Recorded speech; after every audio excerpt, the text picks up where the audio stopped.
We have to repudiate that. And the way to do it is to get out and vote. And my buddy Billy Feitlinger told me he can do it right over here at the Central Public Library as soon as we get done. Let's get that done. Let's start voting. Dane County's already taken the lead in early voting. Keep it up. Thank you. Let me now introduce my wonderful friend and I hope future colleague, Senator Elizabeth Warren.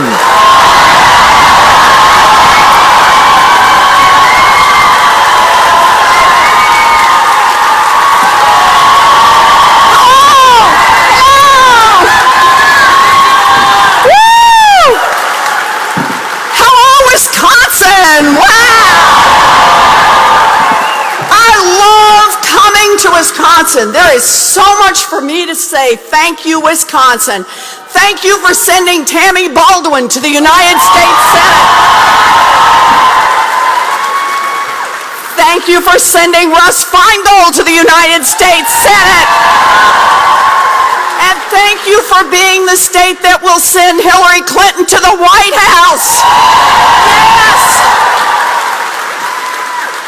You know, I'm here because Hillary Clinton and Russ Feingold fight for families. They fight for Wisconsin families. They fight for working families. They know what it means to build a future. Not a future just for a small slice at the top, but a future for all of us. And that's what this election is all about. Are we an America that says this government works only for those at the top? Or are we in America that says we build a future for all of our people? That's what this is about.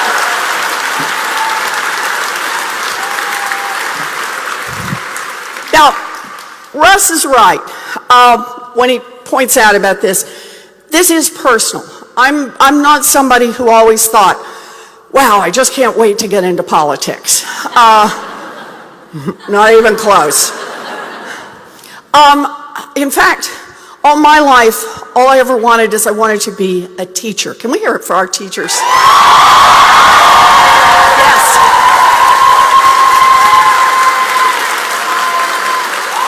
You know, for a lot of teachers, it truly is a calling. I used to line up my dollies and teach them. It was tough being one of my dollies, you know. Did you do your homework last night or not? You know, a little ragged around the edges. But my family didn't have a lot. By the time I came along and was growing up, my 3 older brothers were all off in the military. My daddy had worked a lot of different jobs. He ended up as a janitor. My mom worked a minimum wage job at Sears. And my mom and dad, like other mamas and daddies, they would have given me anything they had. They just didn't have anything to give me to send me to college. And so for me, what it all ultimately came down to was the opportunity to go to a commuter college that cost $50 a semester. Yeah, and I hung on to that opportunity for dear life. And it opened a million doors for me. And it's how I understand education, that it truly is the path to opportunity, and we've got to keep that door open, not just for some of our kids, but for all of our kids.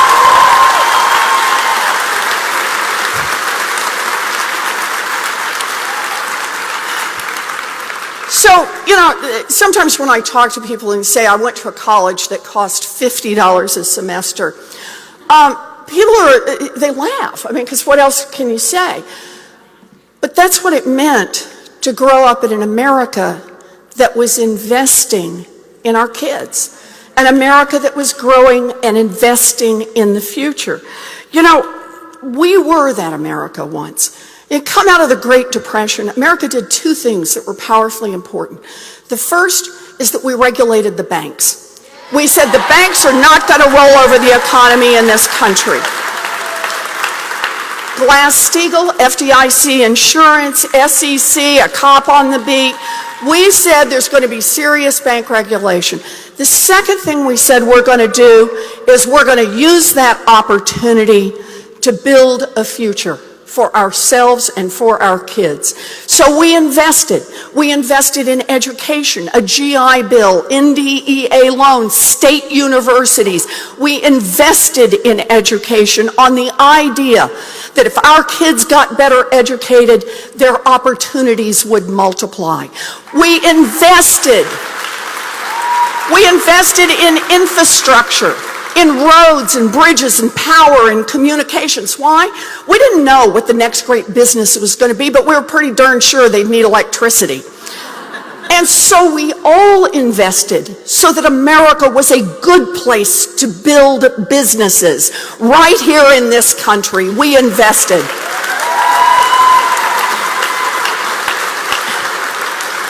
And I got to mention one more. We invested in research. What a remarkable people. Scientific research, medical research, engineering research, social sciences research. We invested in research because we believed that if we built a giant pipeline of ideas, that the future would expand for everyone. We made those investments. And here's the thing. It worked. You look at the numbers, 1935 to 1980, GDP just keeps going right on up. And the 90% of America, everybody not in the top 10%, the 90% of America got 70% of all the income growth in this country. We built it. We did it together. And I don't kid myself, it was not a perfect world. There were lots of places women weren't welcome, African Americans weren't welcome, Latinos weren't welcome, LGBT were held firmly in the closet, but we were bending it in the right direction. Following the civil rights movement in the 1960s and the 1970s, the black-white wealth gap, which has been with us for as long as we've counted the numbers, was cut by 30%. We were headed the right way. And then came along the Republicans. Starting in about, let's just say 1980, Ronald Reagan had a very different idea.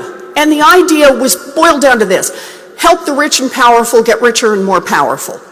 They called it trickle-down economics, but the bottom line was do two things. The first was start deregulating the financial institutions. You know, they called it deregulation. I'll tell you what it really was. It was just fire the cops. Not the cops on Main Street, the cops on Wall Street. So they could misbehave and not get caught. The second was they said, let's cut taxes for those at the top, help the rich stay richer. And what's the consequence of that? Less money for education, less money for infrastructure, less money for basic research. And here's the deal. Their vision, it worked too. 1980 to 2016, GDP kept going right on up. We are a richer country. But the 90%, the folks who'd gotten 70% of all the income growth in the earlier period, the 90% got less than 1% of all the income growth. And now, not today. Not today. Not today.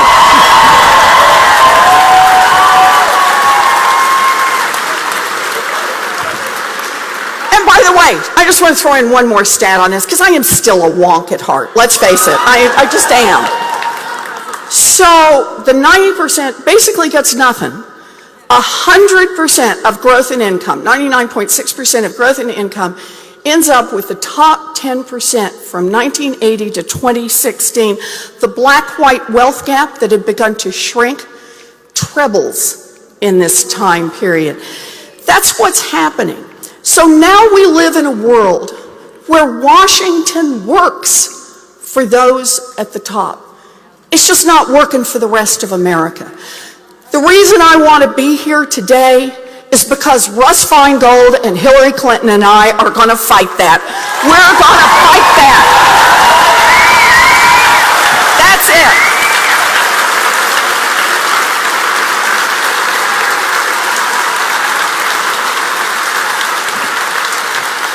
We are going to fight a Republican philosophy that is the Paul Ryan, Scott Walker, Donald Trump philosophy, doubled and redoubled. Help the rich and powerful get richer and more powerful, and step on the faces of anyone who gets in your way. The game is rigged, and I say it's time to fight back. What do you say?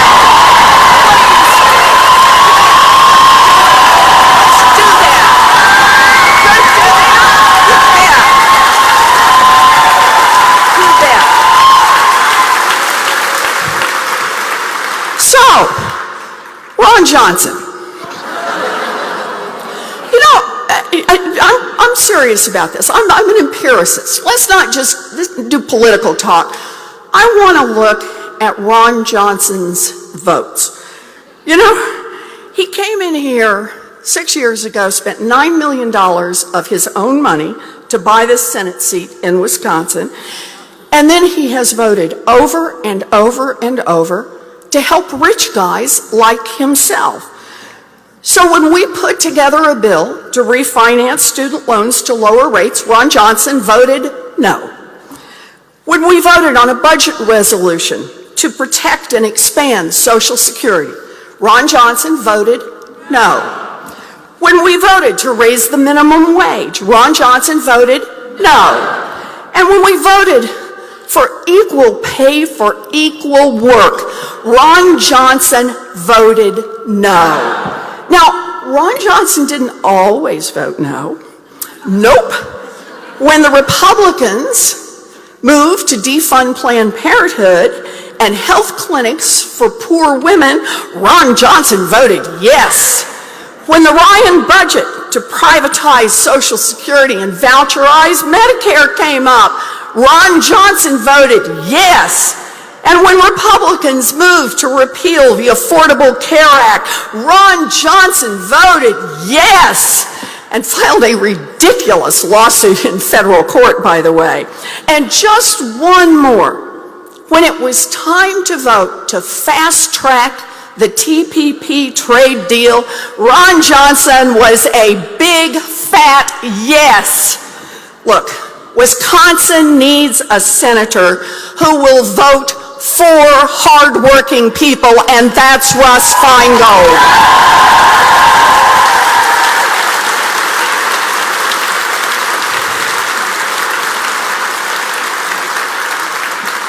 Russ and I have been friends for more than 20 years. Back when I was a college professor, and I was just calling around to Senate offices, trying to get some help stopping the banks and credit card companies from cheating people. That's what it boiled down to. I can't tell you how many people hung up on me, but one person who said, I'm in and I'm in all the way, was Russ Feingold. You bet. I'm here today because Russ stood up to the big banks. He's my kind of guy. I'm here today because Russ pushed landmark legislation to keep money out of politics. Yes. I'm here because Russ was the very first person to oppose the Iraq War. Yes.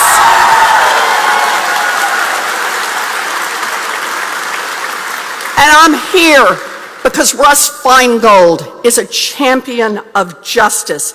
He authored the very first federal bill to combat racial profiling, and he was a leading champion of our gay and lesbian communities before almost anyone, announcing his support back in 2006. That's a man who stands up for what's right, for what's right.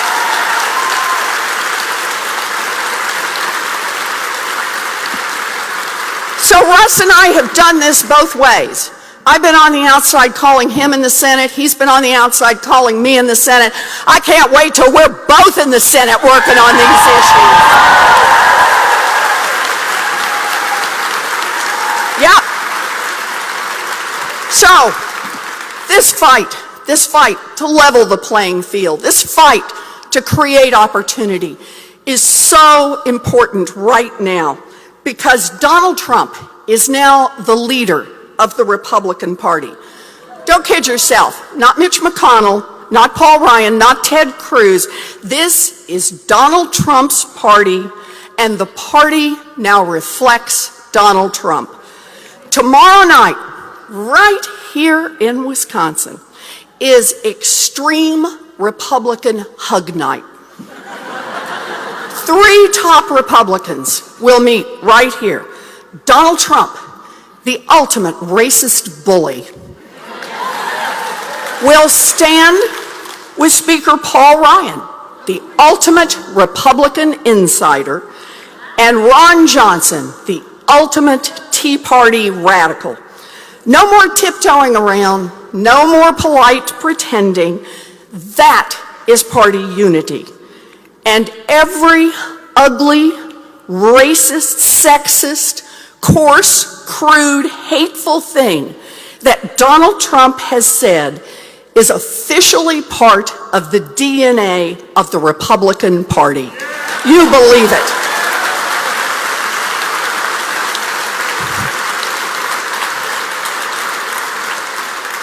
We've been watching it in action. Trump sets up a fake university to scam people. He gets sued, and then he attacks the judges' Mexican heritage. And let's be clear, Paul Ryan and Senator Johnson stick with him. Trump calls Latinos rapists and murderers, and Speaker Ryan and Senator Johnson stand right with him. Trump calls African Americans thugs, and Speaker Ryan and Senator Johnson stick with him. Trump attacks a Gold Star family, and Speaker Ryan and Senator Johnson stand with him. Trump says that Vladimir Putin is a better leader than Barack Obama, and Speaker Ryan and Senator Johnson stick with him. Trump calls women fat pigs and bimbos and goes on Twitter at 3 a.m. to criticize a woman's weight. Really? And Speaker Ryan and Senator Johnson are like puppies on a leash, sticking right there with Donald Trump. Now, I tell you something.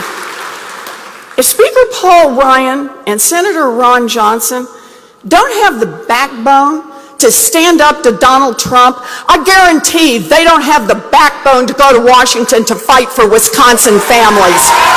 I guarantee it.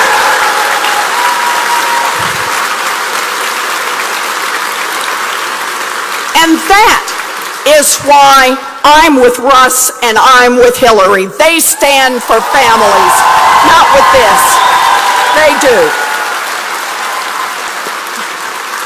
You know, shortly before the 2008 crisis that hit families hard in Wisconsin and all across this country, Trump said he was excited for the coming housing crash. Why? Because he could scoop up more property on the cheap. You know, you got to think, what kind of a man does that? What kind of a man roots for people to lose their homes?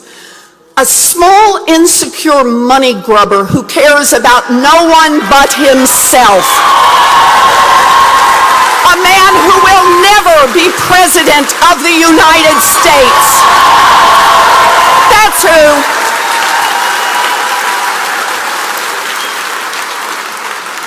Trump stiffed painters and plumbers and construction workers who built his golf courses and casinos, knowing that if they stood up for themselves, his high-priced attorneys would pound them into the dirt. What kind of a man does that? A pathetic, heartless bully. A man who will never be president of the United States. That's right. Oh, and our latest go-round. Trump said in the first presidential debate that he was smart not to pay his taxes. That's right. He's smart, and all of you are stupid. I mean, that's his message. He's smart, and everyone who pays taxes to support our roads and bridges is stupid. He's smart, and everyone who pays taxes to support our world-class military is stupid. He's smart, and everyone who pays taxes to support medical research and scientific research is stupid. Stupid, according to Donald Trump, because he's just going to use all those benefits and not pay a dime. What kind of a man does that? A selfish little sleazeball, a man who will never be president of the United States. You bet. You bet.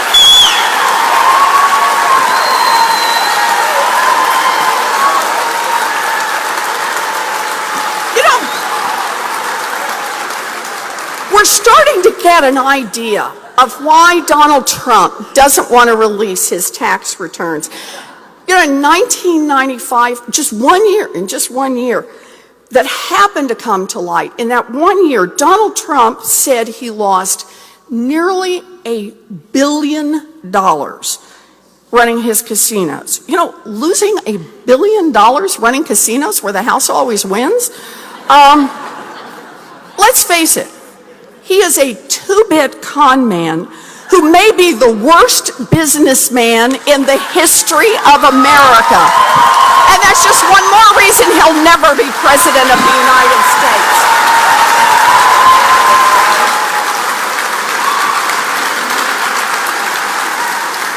Okay, I know who I don't want to be president, but I just want to point out, Hillary Clinton has spent her whole career standing up to bullies like Donald Trump. Yeah. She's been on the receiving end of one attack after another for 25 years. And you know what? She doesn't back down.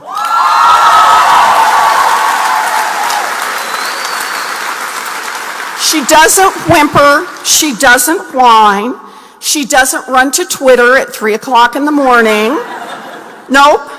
She just remembers the kids and the women and the families who need her most. And she gets up every day and fights harder for them. That's our candidate.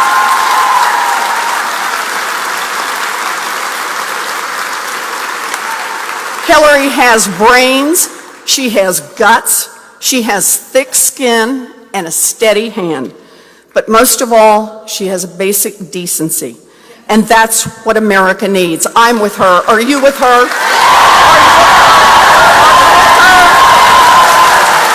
Good.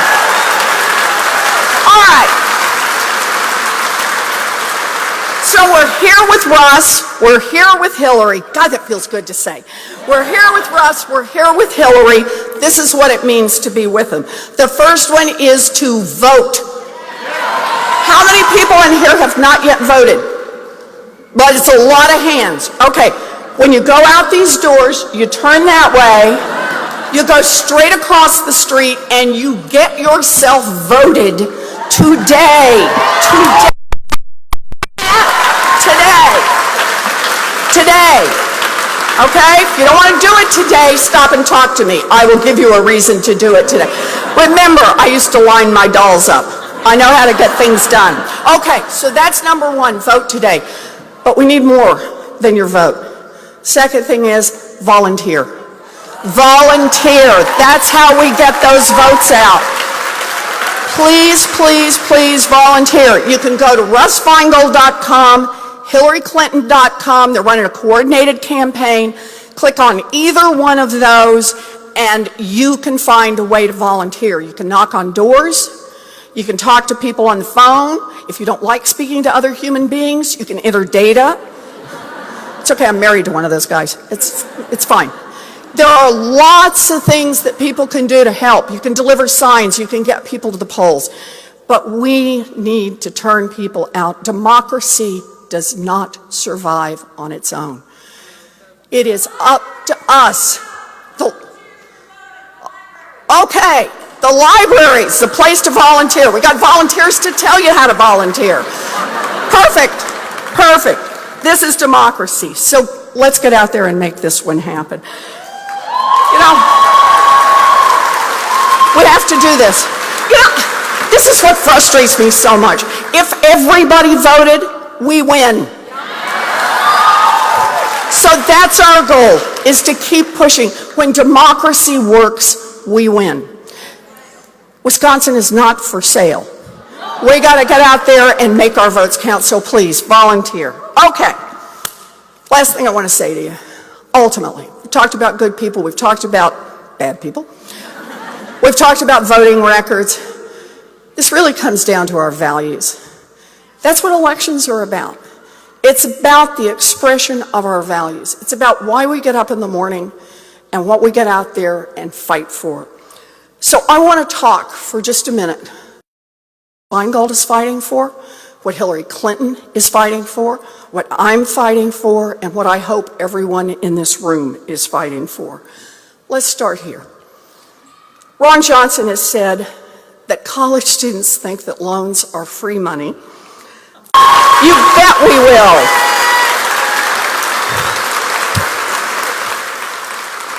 You may have heard, Wells Fargo cheats tens of thousands of people.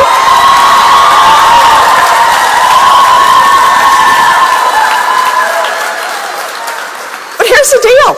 Ron Johnson and Donald Trump want to repeal the rules on Wall Street, and they want to leash up the Consumer Financial Protection Bureau watchdog.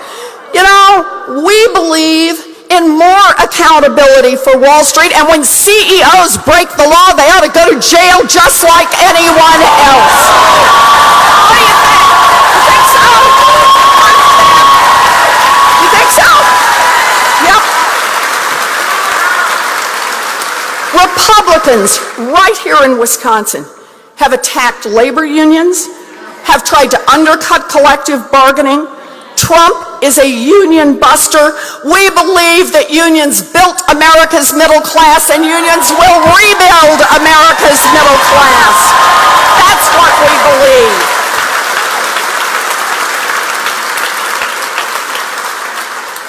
Republicans support trade deals that leave workers eating dirt.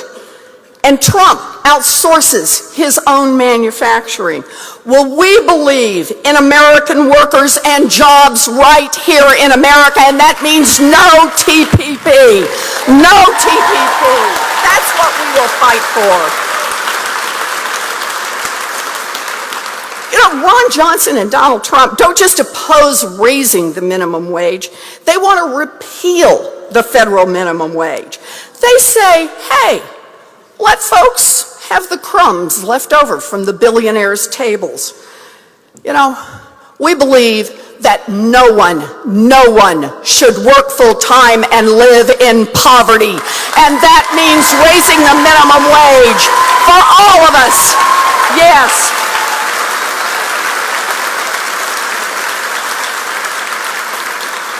Republicans are just fine with the Ryan plan to privatize and cut Social Security. Well, we believe that after a lifetime of hard work, everyone is entitled to retire with dignity, and that means protecting and expanding Social Security. That's where we are.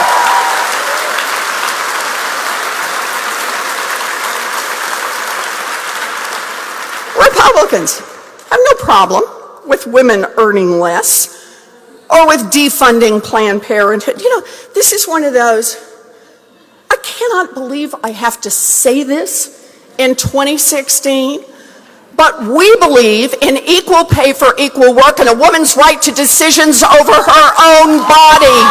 You think so? Yes. Yes. Yes. You bet. Donald Trump calls African Americans thugs, Muslims terrorists, Latinos criminals. Ron Johnson still supports him. Hey, Ronald and Donald. Well, we believe that racism and injustice and bigotry have no place in this country. We believe that Black lives matter and that we will never build Donald Trump's stupid wall. That we believe in equality for all of our people. Yes, yes. That's what makes our country strong. Okay, I'm going to say one really controversial. Up against climate change deniers, Trump, the Republican Party. Okay, here we go. We believe in science.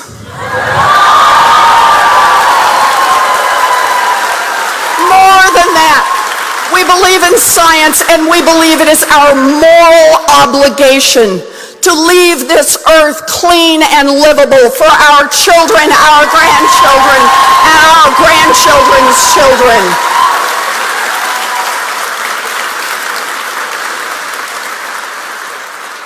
You know I could do this all day. I'm just going to do one more. But it is important. It's important that we get together and remind each other what we fight for. So I'm going to do just one more. Ron Johnson and Donald Trump both believe that millionaires and billionaires and giant corporations can buy elections. This is why we need Russ Feingold. We believe in overturning Citizens United and getting money out of politics and returning democracy to the people. Yes, that's what we believe. Yes. Hillary Clinton's agenda and Russ Feingold's agenda isn't just a Democratic agenda. It is a Wisconsin agenda. It is an American agenda. It is how we build a future.